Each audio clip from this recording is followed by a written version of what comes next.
essentially what we did here was they had this retaining wall put in when they built the house, and this was just a really awkward space that was unusable. Came in here, put a patio down, artificial turf, kitchen. Is this Unilock? Unilock, yeah. Winter marble, Umbriano. That's beautiful. Man, this is awesome. This is like Instagram stuff. Oh, this is huge Instagram. That's why I was like, well, you guys are close. It looks like one of those modern Montreal catalogs or something.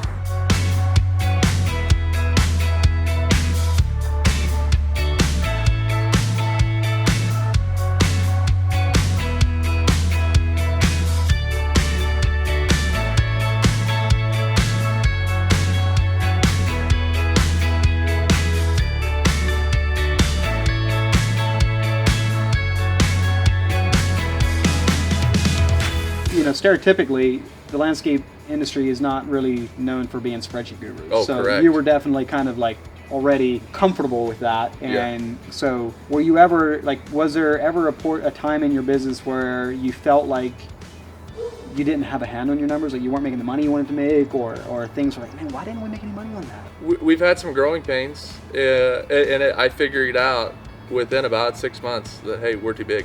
Interesting. This is too much. I don't want to be here. Well, welcome back to another episode of the SynkedUP podcast out here in Kansas City on what they're calling a beautiful, nice, cool day. Summer day. Yeah. For me, 80 degrees lower humidity. For this Pennsylvania boy, this is hot. And we're sitting out here in an incredible backyard that Kyle Deere from Atlas Landscape here in Kansas City has done. Just got to meet the designer that also designed this project. So we're going to have some fun getting into your business and your story. Yeah. Why don't you give us a little introduction as to about yourself and your business? Sure. My name is Kyle Deere. I own a company called Atlas Landscape. I started the company under a different name in 2008 while I was in college.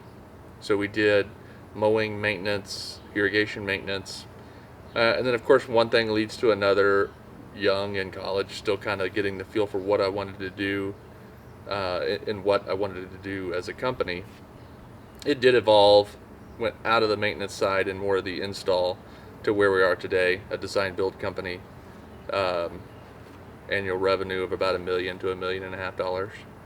Run 2 crews, a hardscape landscape crew and then an irrigation crew. Awesome. And it's been in Kansas City the whole time? The whole time. Yep. Yeah. And Kansas City's a weird market. It is very diverse and it's a very large market. So we service the Northland side of Kansas City as well as the downtown area and projects that are tight access, small access jobs. Sure. How long ago did you start? In 2008. Okay, so we are, let me think here, 14 years? 14 years in. Okay. So when you started, what started kind of pulling you into the design and build thing? I figured out very quickly, and I'll say this a lot, is competition. There is a lot of competition in the maintenance side of this industry, in the green industry. There's a lot of cutthroat, and I just didn't like it. And I thought, well, I don't like that. I did notice that when I did an irrigation repair or something, if I had a question, I would call another contractor, and they were very willing to come out and help. And I thought, well, that's kind of nice. So I was like, well, that's what I want to do. So that kind of followed that path down to, well, I'd rather help somebody else if they have an issue with a project. So in the design build side of it, we really don't have competition. We have what's called collaboration. If I didn't know you guys already, I'd look at you like, huh? Like, how does that work? But like, it's incredible. Like, we've been hanging out here in Kansas City for a couple of days now. It's the second time out here, and there's like 6 or 7 or 8 different landscapers that I know of that are like a group of buddies, and they're hanging out. We went out to dinner last night, and it's just like I'm familiar with it in the pond world, but I've never experienced that in the hardscape world. Very similar, yeah. You know, it's just incredible. So it does kind of. Sometimes clients get a little confused or weirded out when they see a Sutton outdoor machine sitting on our job site, or a Atlas employee with Atlas logoed up shirts on a Craig Scheller on a Scheller outdoor project. So that does kind of, and there are some interesting things that pop up during that. But yeah, it's definitely we all try to collaborate and help each other out where we can. Which is great because, like, I mean, it doesn't take a very smart person to know that collaboration and working together is better than pushing each other down. Correct. You know? Yeah. And the other thing is it's really I found a great sales tactic for us. So when I'm vetting a potential client, I can say, well, you're not really a good fit for us, but I do have somebody that you are a great fit for. So that's interesting. So each one of you kind of has your own kind of bread and butter type of project. Exactly. So what's your bread and butter type of project? So mine is obviously design build. So we do a lot of audio, lighting, gas fire features, bigger, more extravagant outdoor kitchens, slightly more modern. I said that modern architecture. Mm-hmm. The techie stuff, so audio AV stuff in there, smart home integration stuff. Mm-hmm. So we do that. Whereas we're not the best with natural stone. Concrete pavers is our thing.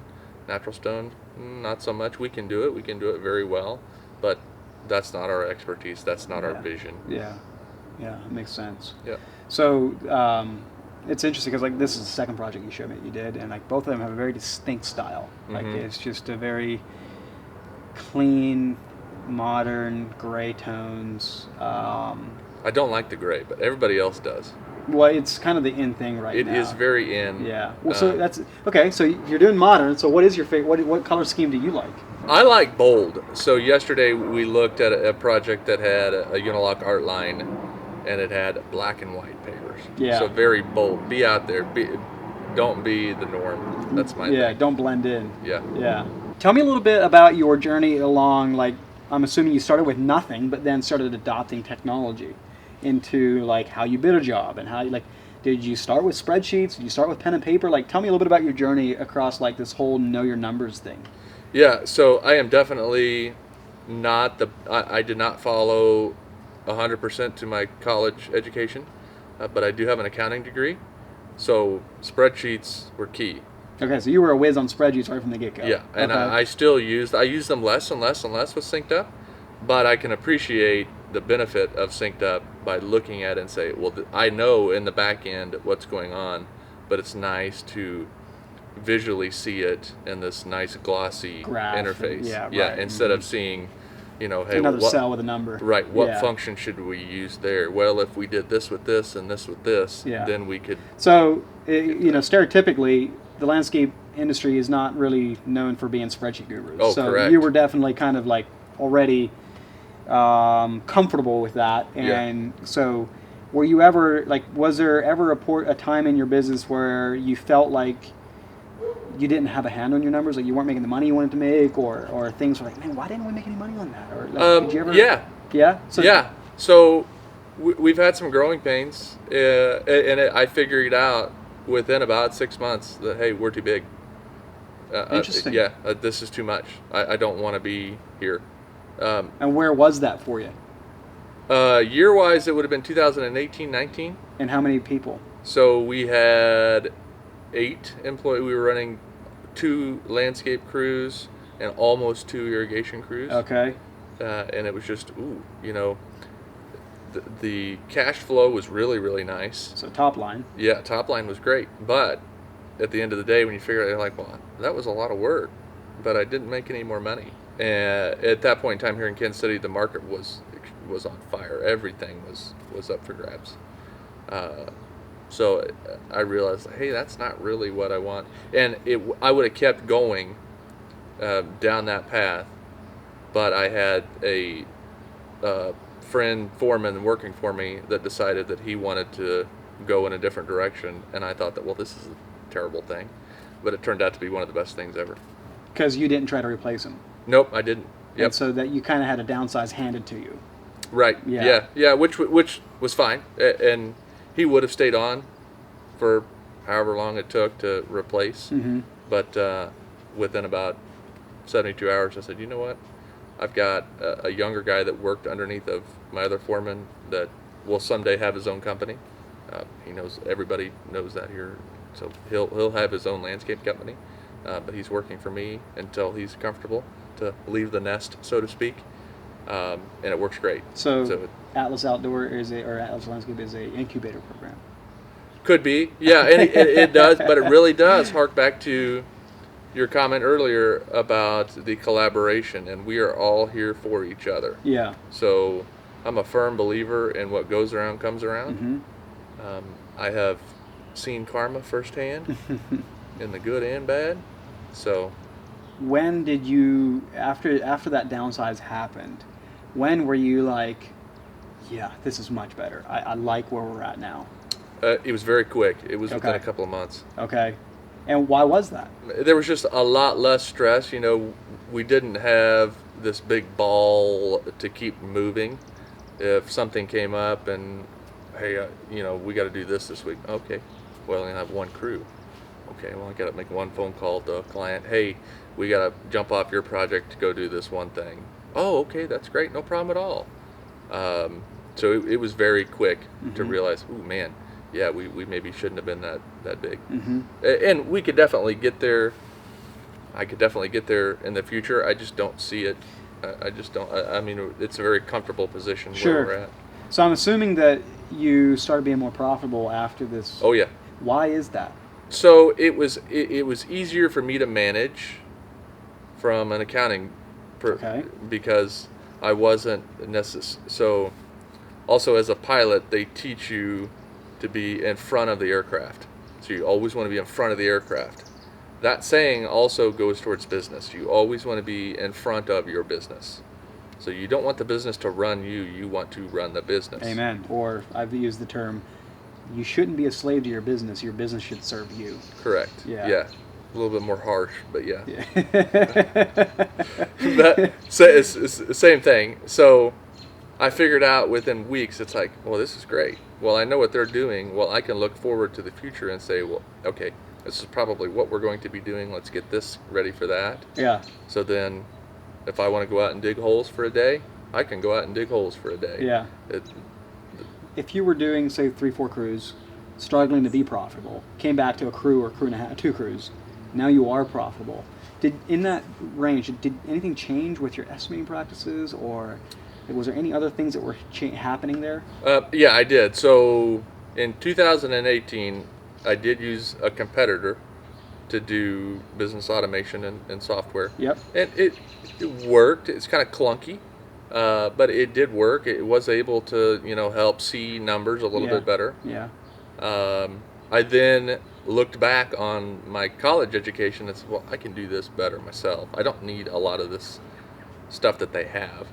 So I figured out really, really quickly, oh, well, if I can do this and this within a spreadsheet, well, we can manage top line cash flow this way versus this way that I was doing. Mm-hmm. So it was kind of like a good reflection point Mm-hmm.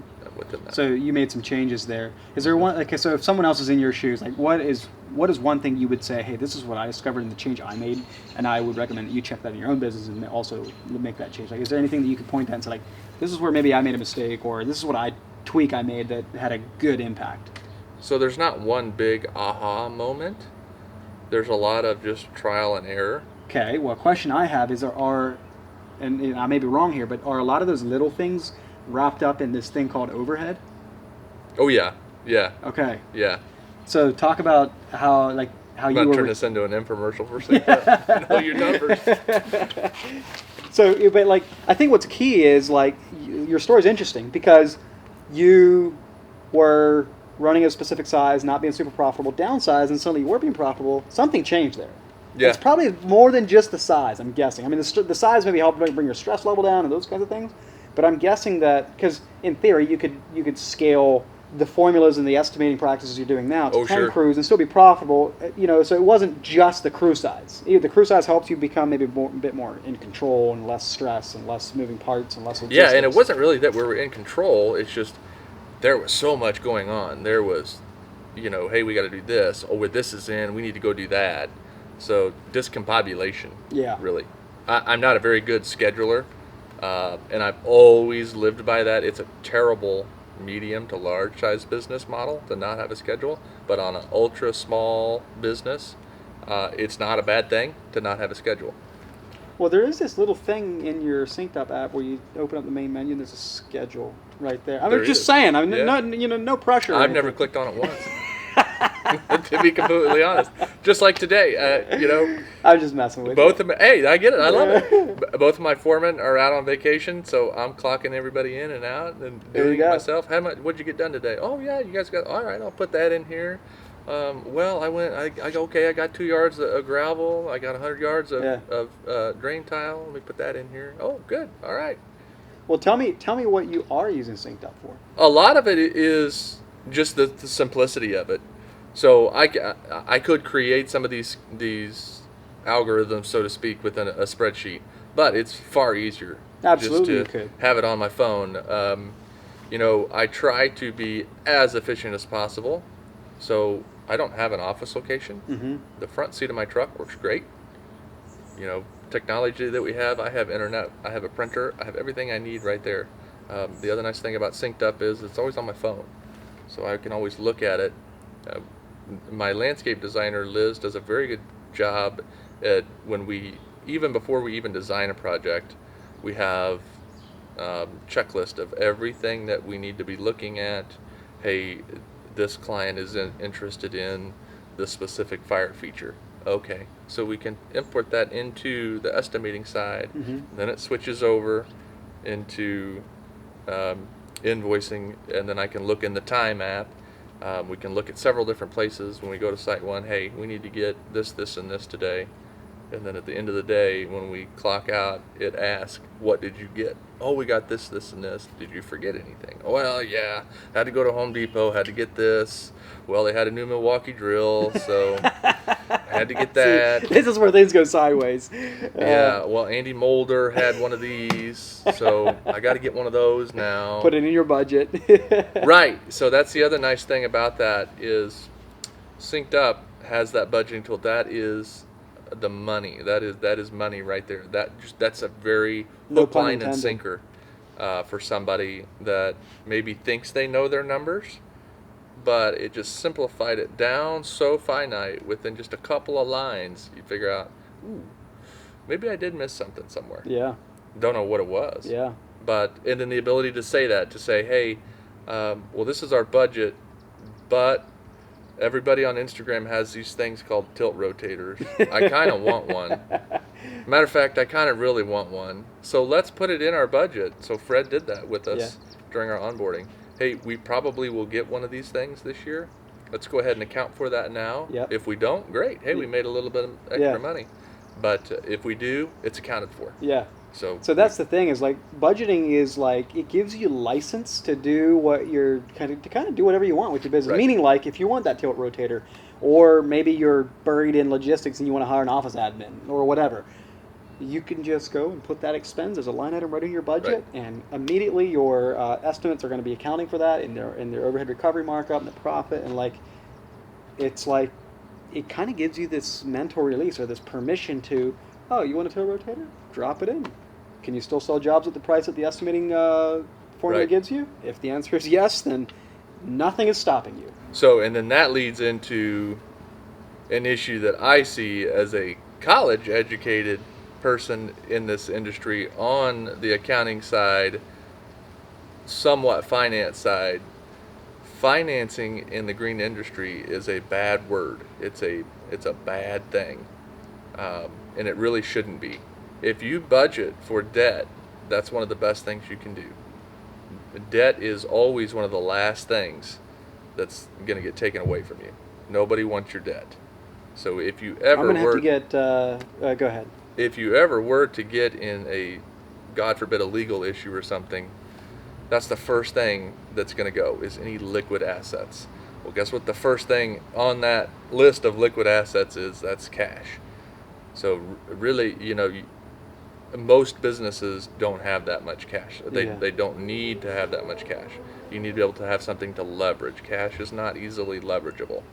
Your debt, as long as it's managed properly in a budget, you've got all that figured out, that's a great thing to have. I mean, you're utilizing somebody else's tools. So if you're a small business, hey, we need to rent a dingo. We don't have a dingo. We have to rent one. Same thing. You do that with money. Right. Okay. That makes sense. So you're paying a bank So I'm gonna have to get you and Andy Mulder on the same podcast, and then we'll have a knockdown drag out. Well, see, yeah, he would agree. He would somewhat agree with that, though. Yeah, no, But I just figured I'd his try to put some gas on great the guy. fire. I would probably say I look up to him. Yeah. A lot of people would. Yeah. It is. He's a great guy, great industry absolutely. leader. Yeah. But where he comes from is all cash, all cash, all cash. Yes, that's good. You have no stress. That's great. Yeah. But there is a point to where that's a bad idea. That's a really, really bad idea. Yeah, especially in this land of inflation and all that, you know. Inflation, and unfortunately, the country we live in is very trigger happy when it comes to attorneys. Yeah, exactly. And that is a valid point.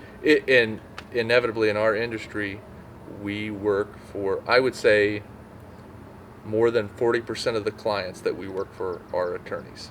Wow. So they are going to look at every little detail, Yeah. and they are going to be the ones to bite you. That's interesting. And if they do, you have to, if you're all cash, you have to accept that. Yeah. Hey, if something, God forbid, does go wrong, that's going to go. They're not going to come after your $70,000 truck payment. Yeah. They're going to go after that $100,000 that you have sitting in the bank. Yeah.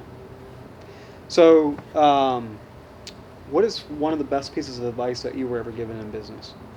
I've heard it several times. Weston, I told it to him last night.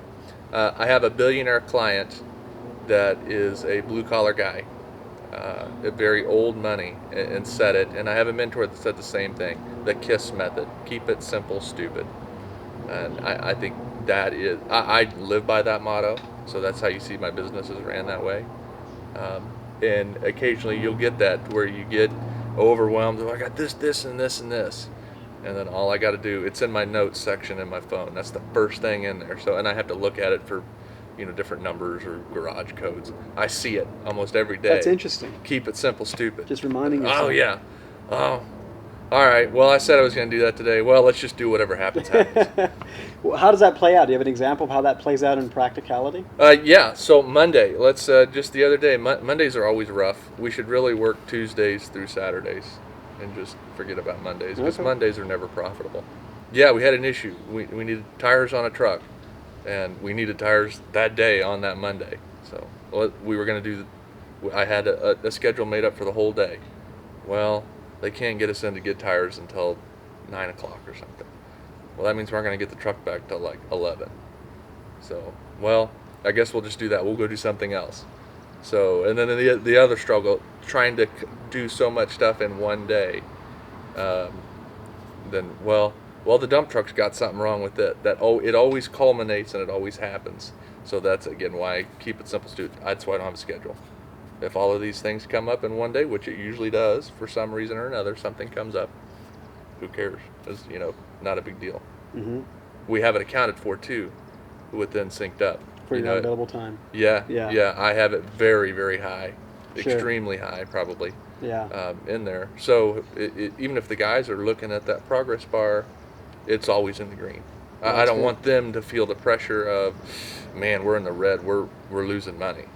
I don't want them to ever feel responsible. You never want to be in a situation where you're overrunning your estimates on hours. Right. Because the labor is the most expensive part. Yep. And that is the easiest place to screw it up. Like, it's not that hard to calculate, like, how much pavers do you need? X square feet, right? Yep. How much space do you need? Well, there's a formula for that. You can build a production Exactly. for that. But, like, labor is what access, weather. That's what we have not solved. All these things can just snowball your estimate. And so that's another nice thing about SynkedUp.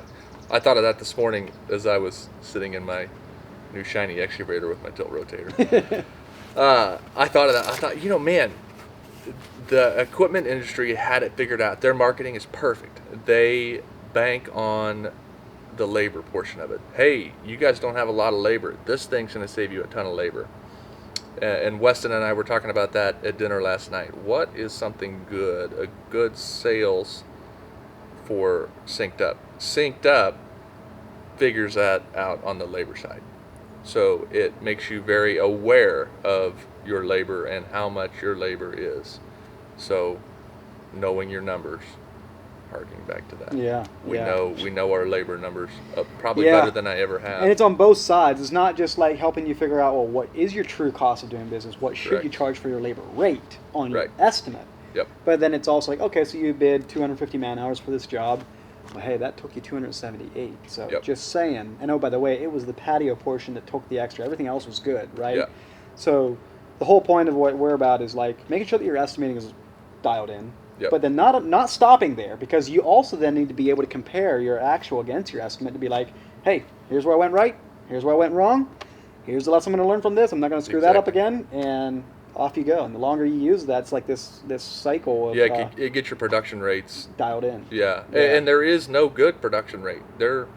Each business is their own. Yeah, there's no template. Production rates are not really shareable. Even your own production rates will vary over Yeah. time. Oh, ours are crazy. Yeah. Even if you look at, a good friend of mine's company, they have a schedule. We don't have a schedule. Ours looks totally different than Yeah. theirs. Yeah. And it's just because of that. Yeah. I am very heavy on labor hours Sure. within every single project, just because whatever. Hey, Weston's coming to town. We're going to lunch. So, next question. What is the hardest thing you've ever had to do, or the thing that you've managed to accomplish and been the most proud of? The teaching aspect. I think that is, you get what you put into it. So being able, my foreman that's on vacation would say the same thing. I think he would at least. Yeah, okay. Just being able to teach the passion of this industry to anybody and everybody. So it meant mostly starting with your employees. Yeah. Yeah. Yeah, and that trickles down to clients. Mm-hmm. Sometimes you'll get into this a little bit of overwhelming. We have all of these selections to do because, again, part of our business model is we have a lot of features. So we've got to do audio selections. What color speakers do you want? What color lights do you want? Do you want color changing lights? What sort of fixtures do you want for this? That can get a little overwhelming. So if you can take that and then flip it, and then somebody suddenly realizes, like, man, that really wasn't so bad. That's always a benefit. So I love that. when you say teaching, like helping customers discover what their vision is, what Yeah. they want. Yeah. Yeah. Yeah. So solving their needs and their problems, Uh-huh. all in the same sentence. Very, very Yeah. cool and collected. What about yourself personally? Is there any challenge you had to deal with in business that was like a real kicker that you managed to kick? Not yet. I'm sure there will be someday. Obviously, I don't know. My name precedes me sometimes. So occasionally, especially being here in the Midwest, somebody will ask for my driver's license. Oh, you must be related to John Deere. And of course, my head is definitely bigger than it actually is here. So I'm very well aware of this, but I can This is 100% say, yeah, that's actually my dad, which it legitimately is, and that's a legitimate, we are who we are. So I think in some ways you're born into it. You're born into the pants that you wear. So 150, 180 years ago, a relative of mine took a wooden plow and turned it into a steel plow and then turned it into $1 billion blue chip company. So that's one thing that you can learn it, but if you're born into it, if you just have that specific gene, whatever that gene is, Yeah. there's not much you can't overcome. Yeah. Okay, last question. Then we're Let gonna go for me dinner. reel my head back down here and put it back on. Okay, cool. thing Got there. it. If you could go back and do your business journey over again, usually the second time or third time or fourth time around, people were much better, much quicker, much faster. Yep. What would you say to someone that's in it for the first go around, like say 10 years ago in your journey? What would you tell? What for advice would you give them? Don't be afraid to fail. You're going to fail. Failure is one of the best learning opportunities. I heard this once at a Rainbird, an irrigation thing. That's also where I learned the term irritation. Mm-hmm. We call irrigation irritation. It's very irritating work. Just because it can be so frustrating. You're like, I fixed one thing and now 3 other things went wrong. But I was at a seminar for Rainbird, and there was a assembly line engineer. I'm not sure what his title was. Very old guy. And he said, there is no failure. There is opportunity to learn. there's no such thing as failure. There's the opportunity to learn. I like that.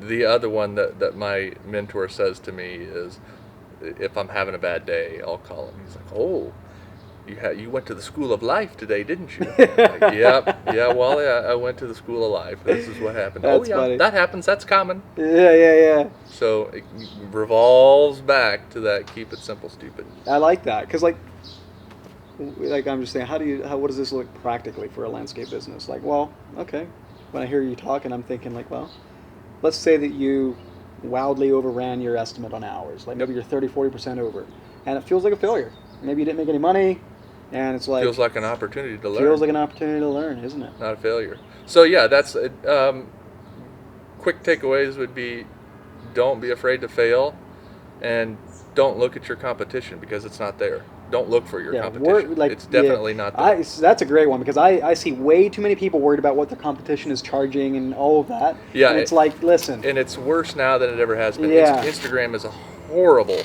thing Comparison, for that. yeah. But it's like, listen, first you got to make sure that let's tally up all your expenses, make sure you are covering your expenses. Then you can maybe lift your eyes a little bit and look around what other people are at. And if they're less than you, got it. Just focus on delivering the top level service. Like be the company that's the easiest to do business with. Deliver a value that other people are not, and people will pay. It's not 100%. about who's $5 an hour cheaper. It's about who's delivering the best product and the best experience. Yeah, and that's exactly right, Weston. That's a perfect way of putting it. Well, hey, I just want to say thank you. Of course, thanks. Welcome to Kansas City. This is God's country. It's God's country out here. Thanks for being a part of the SynkedUP family. Oh, of course. It's an honor to be here and hang out with you guys. I like it. And can't wait to continue being, that's kind of an odd grammar there. Can't wait to continue being a part of the rest of your story with your business. It fits. So, yeah, let's go have some barbecue.